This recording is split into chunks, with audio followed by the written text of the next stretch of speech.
سواء بتوسيع اختصاصاتها أو من حيث النهوض بتمثيلية المرأة التي تعزز حضورها الوازن بشكل مضطرد بالمؤسسة التشريعية وبمختلف المجالس المنتخبة في الديمقراطية التمثيلية وتدريس مبدأ فصل الصور تعزيزا لتقاليدنا المؤسسات، فإن التعددية الحزبية ظلت قائمة واستمر التفرد المغربي سائلا بوجود أحزاب سياسية جادة تحمل مشاريع مجتمعية متنوعة في المغرب كانت أساسية في مسلسل الإصلاح المؤسساتي ورسخت تعددية التمثيل في المؤسسة البرلمانية.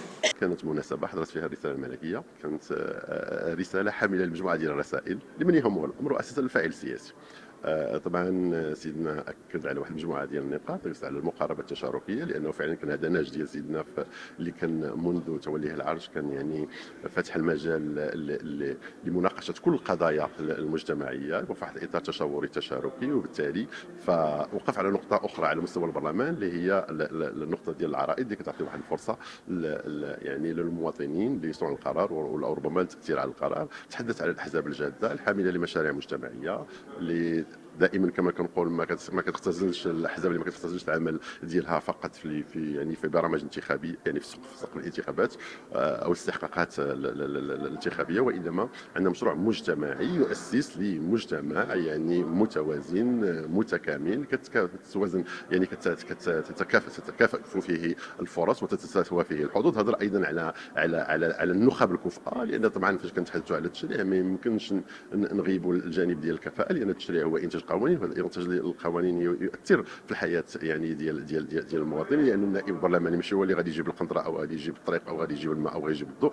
وانما يشرع ينتج قوانين اللي عندها علاقه طبعا مع المعيش اليومي وكتاثر على الحياه ديال المواطن. اذا ما يمكنش نكونوا يعني في هذه الجوده او كنصبوا لهذه الجوده هذه في غياب يعني نخب كفء اللي يمكن تنتج هذه القوانين. ثم ايضا سيدنا الله ينصرو اكد على مره اخرى كما كيجي دائما في الخطب ديالو هي فتح المجال ايضا للشباب، الشباب الكفء، المراه الكفء، طبعا دائما في اطار هذا التوازن ديال هذا المجتمع اللي بغينا يكون حاضر فيه كل الروافد ديالو، يكون كتاسس لواحد المجتمع ديمقراطي حدثي. اهم ما يزا هذا اليوم هو الرساله الملكيه اللي توجهت واللي فيها عده رسائل وعده توجيهات، لكن اهمها حين تكلم جلاله الملك على التحديات الخمس اللي مطروحه امامنا. اولا يعني جعل المصالح العليا للوطن والمواطنين فوق اي اعتبار وفوق الاعتبارات الحزبيه، هذا محتاجين ليه.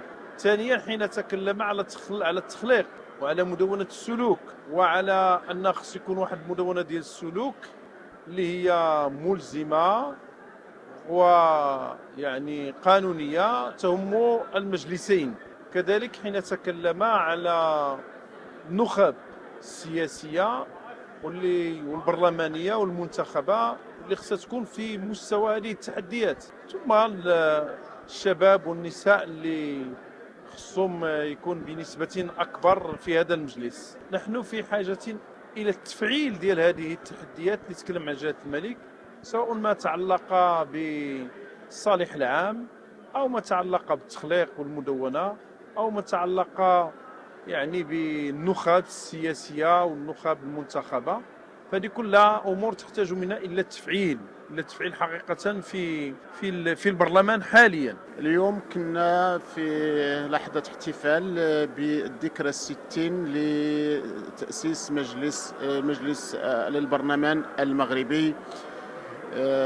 كانت لحظة مهمة لاستحضار المسار والتطور والغايات ديال هذه المؤسسة التشريعية. ضمنت هذه اللحظة ديال الاحتفال الرسالة تلاوة الرسالة الملكية الموجهة لمجلس للبرلمان المغربي بغرفتيه مجلس النواب ومجلس المستشارين. الرسالة الملكية ذكرت بالأهمية وبالمسار وبخصوصية الديمقراطية المغربية كديمقراطية متفردة وخاصة لها خصوصيتها، تربط بمبدأ الدستوري المسؤولية بربط المسؤولية بالمحاسبة، ومبدأ فصل السلطات والديمقراطية التشاركية والانفتاح على المجتمع المدني، إضافة إلى الدبلوماسية الموازية والترافع عن المقدسات والقضايا الوطنية.